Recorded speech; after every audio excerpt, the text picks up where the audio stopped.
नमस्कार दोस्तों। Current affairs के डेली सीरीज में हम आपका स्वागत है। देखिए, डेली रेगुलर करंट अफेयर्स का ये सीरीज टॉप 10 करंट अफेयर्स को हम लोग कलेक्ट करते हैं जो आपके एग्जाम पॉइंट ऑफ व्यू से इंपॉर्टेंट है। करंट अफेयर्स सीरीज का 3-4 स्टेज है हमारे पास, हम लोग स्टार्ट किए हैं। एक तो रेगुलर डेली बेसिस पे होगा, दूसरा आपका वीकली बेसिस पे होगा, और तीसरा मंथली बेसिस एनालिसिस भी होंगे। तो आज के इस पर्टिकुलर डेट में, इस स्लाइड में हमारे कौन कौन से इंपॉर्टेंट न्यूज है, आइए देखते हैं कौन कौन से न्यूज हम लोगों ने गैदर किया है जो आपके एग्जाम पॉइंट ऑफ व्यू से इंपॉर्टेंट है। पहला न्यूज ही है, काफी इंपॉर्टेंट न्यूज है, इकोनॉमिक्स बेस्ड न्यूज है, इंटरनेशनल ट्रेड बेस्ड न्यूज है, और हाल के दिनों में काफी चर्चा में रहा है। तो ऑब्वियस सी बात है, मसाले का सबसे बड़ा प्रोड्यूसर इंडिया हुआ करता है और कंज्यूमर भी इंडिया है। तो इससे रिलेटेड अगर न्यूज है तो हमारे एग्जाम पॉइंट ऑफ व्यू से इंपॉर्टेंट है। क्या है न्यूज? सिंगापुर और हांगकांग में मसाले में ईटीओ एक वर्ड है, एथिलीन ऑक्साइड। एथिलीन ऑक्साइड भी आपको याद रखना है कि उच्च स्तर के कारण भारत से आयातित कुछ मसाला मिश्रण की बिक्री को निलंबित कर दिया है, मींस सस्पेंड किया है। जो सिंगापुर और हांगकांग के द्वारा जो हमारे यहां से मसाले का, स्पाइसेस का इंपोर्ट किया जाता है, उसको क्या किया गया है? ये किया गया है, सस्पेंड किया है, कुछ दिनों के लिए होल्ड पे रखा है। क्यों रखा गया है? क्योंकि अमाउंट ऑफ एथिलीन ऑक्साइड जो है उसमें अमाउंट उसके अधिक है, इस कारण से इसको सस्पेंड किया गया, इसके ट्रेडिंग को। क्या है इसमें और देखेंगे। इसके पश्चात ही स्पाइस बोर्ड ऑफ इंडिया, एक इंपॉर्टेंट टर्म वर्ड यूज कर रहा हूं मैं, spice board of India. Spice board of India के मसालों के परीक्षण को अनिवार्य कर दिया है। मींस भारत में मसाला ट्रेडिंग के लिए, व्यापार के लिए, मसाले के, स्पाइसेस के प्रिजर्वेशन के लिए जो रेस्पॉन्सिबल बॉडी है, जो संस्था है, उसका नाम है स्पाइस बोर्ड ऑफ इंडिया, ने अब अपना करेक्टिव मेजर्स लिया है। उन्होंने क्या किया, स्पाइस बोर्ड ने क्या किया है, मसाले को जो है अब बिना परीक्षण के, बिना उसके इंस्पेक्शन के इसका ट्रेड नहीं होगा। तो इंपॉर्टेंट है यह न्यूज हमारे लिए। इस न्यूज से कनेक्टेड कुछ चीजें और हमारे लिए इंपॉर्टेंट होंगी, जैसे ETO, ethylene oxide. Ethylene oxide obvious सी बात है साइंस का टर्मिनोलॉजी है, चूंकि यह न्यूज में रहा है, हो सकता है आपके साइंस में इससे ही क्वेश्चन पूछा जाए। तो एथिलीन ऑक्साइड क्या है? तो आप देखेंगे एथिलीन ऑक्साइड सामान्य ताप पर एक ज्वलनशील एवं रंगहीन गैस है। क्या है यह? ETO is a flammable and colourless gas at the normal temperature. सामान्य तापमान पर यह एक ज्वलनशील गैस है, और क्या है, यह रंगहीन गैस है। दूसरी विशेषता है, ETO कीटनाशक के रूप में उपयोग होता है, लेकिन इसका कैंसरकारी प्रवृत्ति के कारण खाद्य पदार्थों में या जो फूड आइटम्स है उसमें मिनिमम यूज होता है, क्योंकि इससे कैंसरस एलिमेंट्स इसमें होते हैं। तो एथिलीन ऑक्साइड का हमारे किस में यूज होता है? कीटनाशक के रूप में भी यूज होता है, लेकिन चूंकि कैंसरस टेम्परामेंट होते, कैंसरस टेंडेंसी होती है इसकी, इस कारण से इसका जो है फूड आइटम्स में लिमिटेड यूज होता है। या सामान्य ताप पर क्या है, ज्वलनशील एवं रंगहीन गैस है। तो ये सिंगापुर और हांगकांग ने चूंकि हमारे मसाले के आयात को कुछ दिनों के लिए सस्पेंड किया है, तो उससे संबंधित यह न्यूज है। तो इस न्यूज में कुछ और स्टैटिकल चीजें, जैसे मसाले के उत्पादन में भारत का क्या कंडीशन है, मसाले के निर्यात में भारत का क्या कंडीशन है, मसाला व्यापार को भारत में कौन सी संस्था कंट्रोल करती है, ऐसे भी प्रीलिम्स के में हमारे क्वेश्चन के ऑप्शन के फॉर्म में हो सकता है। तो आइए देखते हैं इससे रिलेटेड दूसरा इंफॉर्मेशन क्या है।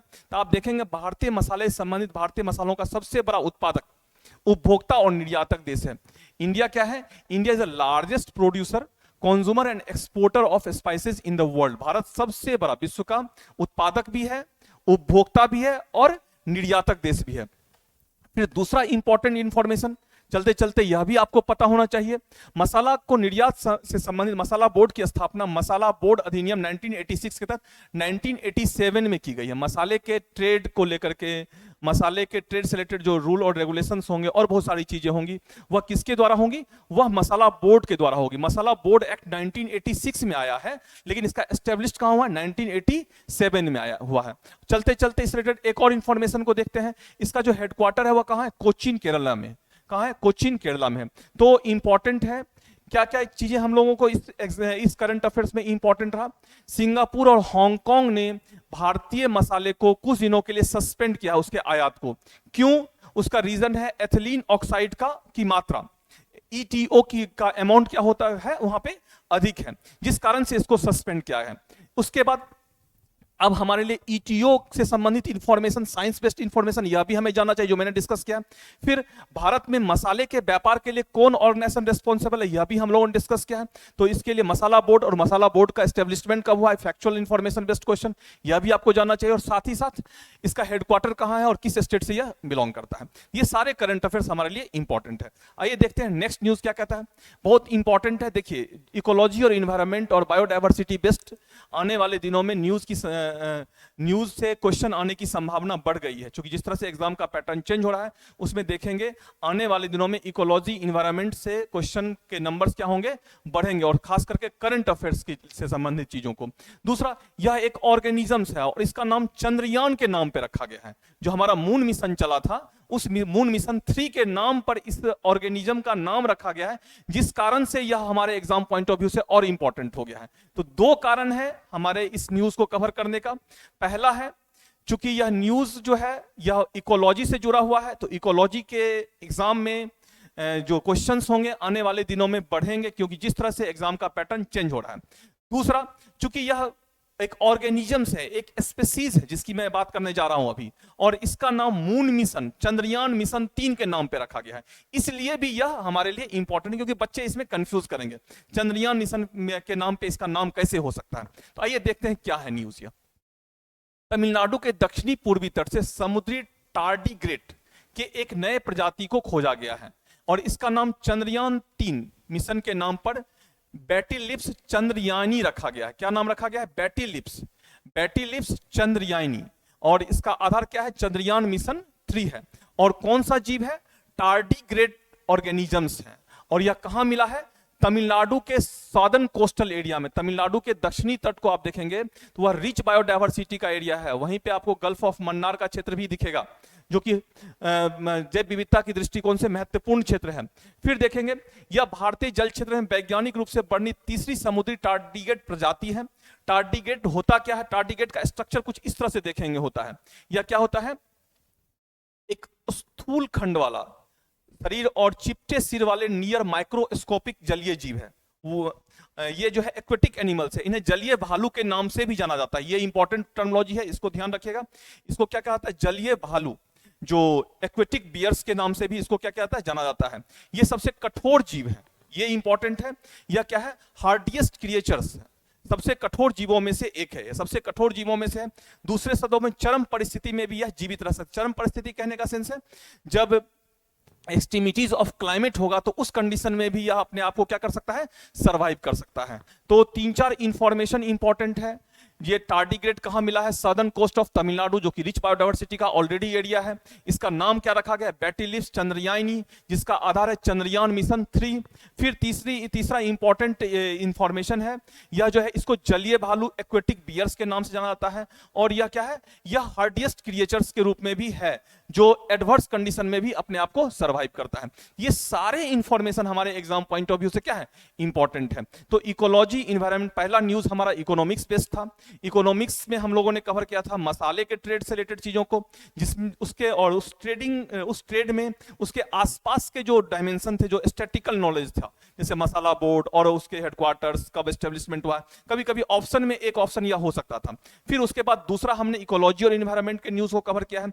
जो इकोलॉजी इन्वायरमेंट का न्यूज है मींस ऑर्गेनिज्म बेस्ड है, लेकिन इसका संबंध चंद्रयान मिशन 3 से है, इसलिए भी यह इंपॉर्टेंट है। दूसरा, यह अपने आप में एक यूनिक ऑर्गेनिजम्स है। जो टार्डीग्रेड है एक अपने आप में एक विशिष्ट ऑर्गेनिजम्स है, जिसको एक्वेटिक बियर्स के नाम से भी जाना जाता है। हार्डिएस्ट कंडीशन में यह अपने आप को सरवाइव कर सकता था। इसकी इसी विशेषता के कारण इस न्यूज को हम लोगों ने कवर किया है, और यह न्यूज आपके एग्जाम पॉइंट ऑफ व्यू से क्या है, काफी इंपॉर्टेंट है। आइए नेक्स्ट न्यूज की हम लोग बढ़ते हैं। नेक्स्ट न्यूज कहता है क्या, यस, विश्व प्रेस स्वतंत्रता सूचकांक, India has been ranked 159th among the 180 countries in the World Press Freedom Index। विश्व प्रेस स्वतंत्रता सूचकांक 2024 में 180 देशों में भारत कितने स्थान पे है, 159वें स्थान पे है। ये बड़ा इंटरेस्टिंग है। 180 देशों में भारत का कौन सा नंबर है, 159 है। इस सूचकांक, यह सूचकांक विश्व प्रेस स्वतंत्रता दिवस 3 मई को प्रकाशित होता है। ध्यान रखिएगा, जो वर्ल्ड प्रेस फ्रीडम डे है वह कब है, 3 मई को है। यह भी हमारे लिए इंपॉर्टेंट है। कितने कंट्री में? 180 नंबर कंट्रीज में 150 नंबर है, 159 नंबर है इंडिया का। और जो world freedom press freedom day होता है वह कब होता है? 3 मई को होता है। यह भी आपके लिए एग्जाम इंपॉर्टेंट है, और खास करके अगर आप बीपीएससी के साथ साथ और एग्जाम देते हैं, क्लरिकल टाइप के एग्जाम, तो वहां तो बहुत इंपॉर्टेंट है। फिर यह सूचकांक कौन रिलीज करता है? यह भी आपके मन में एक प्रश्न आ रहा होगा। यह सूचकांक पेरिस स्थित रिपोर्टर्स विदाउट बॉर्डर्स, नामी है रिपोर्ट्स विदाउट बॉर्डर्स, सीमा, ऐसा रिपोर्ट्स जो कि सीमा के बियॉन्ड हो, सीमा का निर्धारण उसमें नहीं हो, उसके द्वारा जारी किया था। शीर्ष रैंक वाले 3 देश है, ऑब्वियस सी बात है, नॉर्वे, डेनमार्क और स्वीडन, तीनों यूरोपियन कंट्री है। फिर अब एक और इंपॉर्टेंट है न्यूज कवर करते समय, इसको भी जरूर हम लोगों को कवर करना चाहिए, क्योंकि एग्जाम में यह भी क्वेश्चन का पार्ट रहा है। लास्ट ईयर के क्वेश्चंस को देखेंगे तो आप दिखेगा। इस वर्ष विश्व प्रेस स्वतंत्रता दिवस का थीम है प्लेनेट के लिए प्रेस, ठीक है। तो प्लेनेट के लिए प्रेस, पर्यावरण संकट के समय पत्रकारिता, means journalism in A time of environmental crisis, press for the planet, means इसका संबंध हमारे ग्लोबल वार्मिंग के कंसर्न से है, जो पारिस्थितिकी समस्या हो रही है उससे संबंधित है। तो इस बार का थीम तो साफ साफ आपको दिख रहा होगा। हम लोग जो करंट अफेयर्स न्यूज को कलेक्ट कर रहे हैं, डेली न्यूज में 2 इंपॉर्टेंट न्यूज का संबंध कहीं ना कहीं ग्लोबल वार्मिंग और जो अभी क्लाइमेट चेंज जैसे प्रॉब्लम्स हो रहे हैं उससे आपको दिखता होगा। इससे पता चल रहा है आज के डेट में यह कितना बड़ा चैलेंज है वर्ल्ड के सामने। तो इसलिए इस बार प्रेस फ्रीडम इंडेक्स का थीम भी रखा गया है planet, press for the planet. चलिए नेक्स्ट न्यूज देखते हैं। नेक्स्ट न्यूज क्या कहता है? यस, नेक्स्ट न्यूज नंबर 4 भी हमारा क्या है? इकोनॉमिक्स से जुड़ा हुआ न्यूज है। इन्वेस्ट इंडिया के अनुसार लॉजिस्टिक परफॉर्मेंस इंडेक्स रैंकिंग में भारत 2030 तक शीर्ष 25 देशों में शामिल होगा। यह बड़ा ही इंटरेस्टिंग है। अकॉर्डिंग टू इन्वेस्ट इंडिया, किसके द्वारा? अकॉर्डिंग टू इन्वेस्ट इंडिया के अनुसार India will be among the top 25 countries in the logistic performance index ranking bye 23। 2030 में कितने देशों में शामिल होगा? या 25 देशों में शामिल होगा। इसके अनुसार भारतीय लॉजिस्टिक क्षेत्र 2021 में 225 बिलियन अमेरिकी डॉलर का था, जो 2025 तक बढ़कर 380 बिलियन अमेरिकी डॉलर तक पहुंचने की उम्मीद है। ये एक फैक्ट्स है। आप देखेंगे क्वेश्चन में इस तरह के फैक्चुअल भी इंफॉर्मेशन बेस्ड ऑप्शन आपका रहता है, और वहां पे हमको उसको कवर करने की जरूरत है। फिर भारत का लक्ष्य, भारत का टारगेट क्या है? 2030 तक लॉजिस्टिक लागत को सकल घरेलू उत्पाद जीडीपी के 13 से 14% से घटाकर जीडीपी का 8 से 10% करना। मींस जो लॉजिस्टिक कॉस्टिंग है उसको घटा करके किस लेवल तक लाना? 8 से 10% तक। कहां, कब? 2030 तक। तो लॉजिस्टिक लागत क्या है और लॉजिस्टिक क्या है? तो बेसिकली अगर एक लाइन में देखा जाए तो लॉजिस्टिक का सीधा सीधा संबंध इंफ्रास्ट्रक्चर से होता है, और इंफ्रास्ट्रक्चर जितना मजबूत होगा लॉजिस्टिक लागत उतने ही कम होंगे।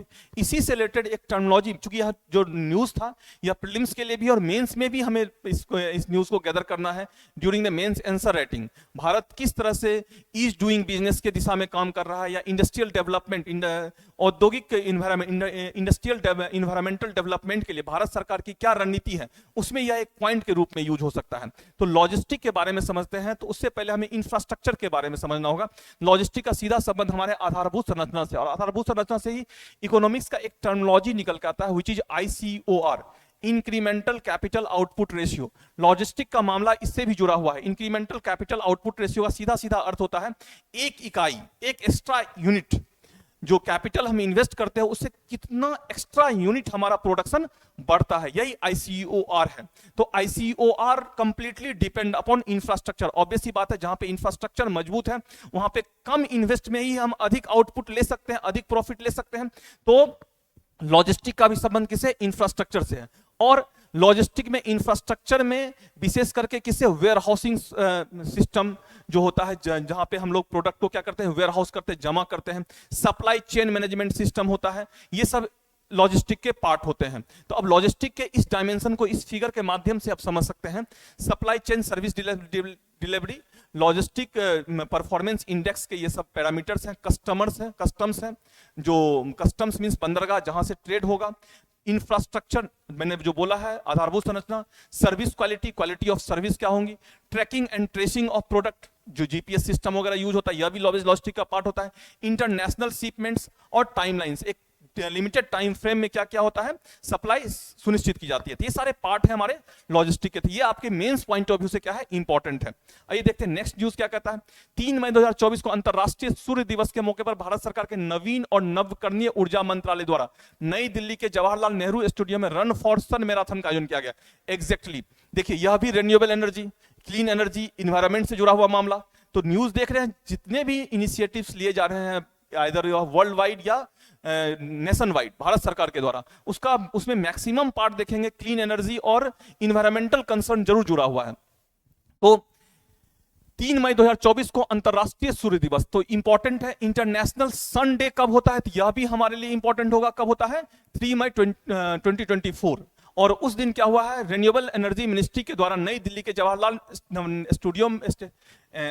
स्टेडियम में रन फॉर सन मैराथन का आयोजन किया गया। इसका डिजाइनिंग जलवायु परिवर्तन में कमी लाने, जो मैंने बोला अभी, सभी के लिए स्वच्छ और स्वस्थ भविष्य को बढ़ावा देने, सस्टेनेबल डेवलपमेंट और ऊर्जा के अहम भूमिका के बारे में जागरूकता बढ़ाने के उद्देश्य से यह डिजाइन किया गया था।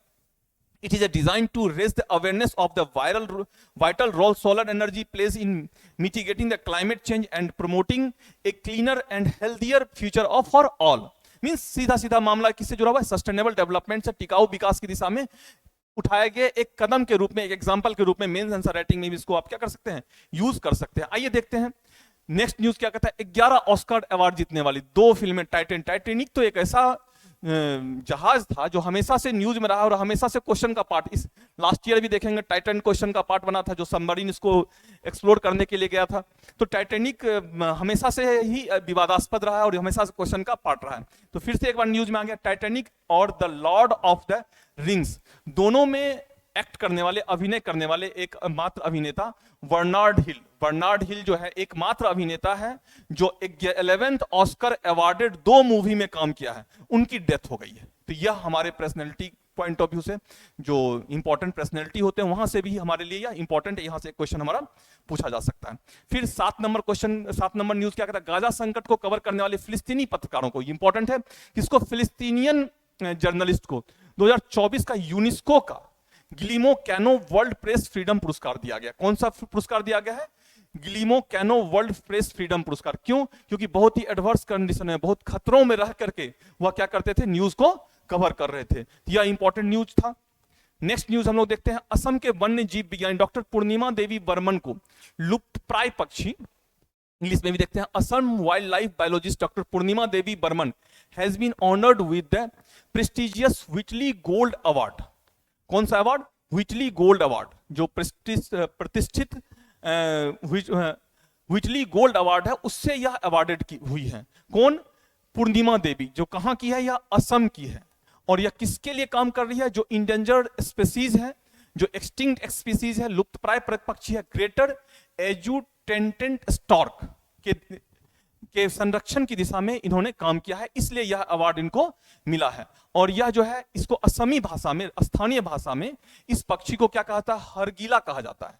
किसको क्या कहता है, हरगिला कहा जाता है, कि संरक्षण और उसके आर्द्रभूमि आवास संरक्षण प्रयास के लिए प्रतिष्ठित व्हिटली गोल्ड अवार्ड से सम्मानित किया गया है। इस सम्मान को ग्रीन ऑस्कर के नाम से भी जानाता है, बहुत इंपॉर्टेंट है यह, ग्रीन ऑस्कर के नाम से भी इस सम्मान को जानाता है। Whitley Gold Award is also known as Green Oscar. और यह किसको मिला है, यह भारत के असम की पूर्णिमा देवी को मिला है। यह बहुत इंटरेस्टिंग है। और किस लिए मिला है, तो हरगिला एक पक्षी है जो बेसिकली आर्द्र भूमि क्षेत्र में, वेटलैंड एरिया में होता है, उसके संरक्षण की दिशा में इन्होंने बड़े पैमाने पे उसके संरक्षण के लिए काम किया है, जिसका नाम ग्रेटर एजुटेंट स्टॉर्क भी है। तो ये सारे न्यूज आपके एग्जाम पॉइंट ऑफ व्यू से काफी इंपॉर्टेंट है, आज के टॉप न्यूज हैं ये सारे, जो आज के हमारे एग्जाम पॉइंट ऑफ व्यू से बनते हैं प्रीलिम्स के लिए, और कुछ चीजें मेंस के लिए भी इंपॉर्टेंट था। तो मैंने पहले भी बोला है, फिर से मैं रिपीट कर रहा हूं, हमारा न्यूज सीरीज 3 स्टेज में होगा। एक डेली बेसिस पे होगा, दूसरा जो है वीकली एनालिसिस के फॉर्म में होगा, और तीसरा हमारा जो है वह मंथली एनालिसिस के फॉर्म में होगा। तो इस तरह से न्यूज जो है, न्यूज को आप लोग तैयार कीजिए, और प्रीलिम्स हो, मेंस हो, इंटरव्यू हो, बिना करंट अफेयर्स का वह संभव नहीं है। करंट अफेयर्स एक ऑनगोइंग प्रोसेस है, डे टू डे पढ़ने वाला चीज है, डे टू डे इसमें नई चीजें ऐड होती है, इसलिए डेली इसके लिए एक सेपरेट नोट्स बनाइए, और इस न्यूज को क्या कीजिए, कलेक्ट कीजिए, गैदर कीजिए, और इसको नोट्स के माध्यम से रिवाइज कीजिए, और वीकली जो हमारा करंट अफेयर्स होगा वह एमसीक्यू के फॉर्म होगा, जनरली वह टेस्ट के फॉर्म में, प्रैक्टिस के फॉर्म में होगा, वहां पे आके अच्छे से उसमें पार्टिसिपेट कीजिए। चलिए आज के न्यूज को हम लोग यहीं समाप्त करते हैं, और कल फिर मिलते हैं सेम टाइम और नए न्यूज के साथ। तो thank you, thanks a lot all of you.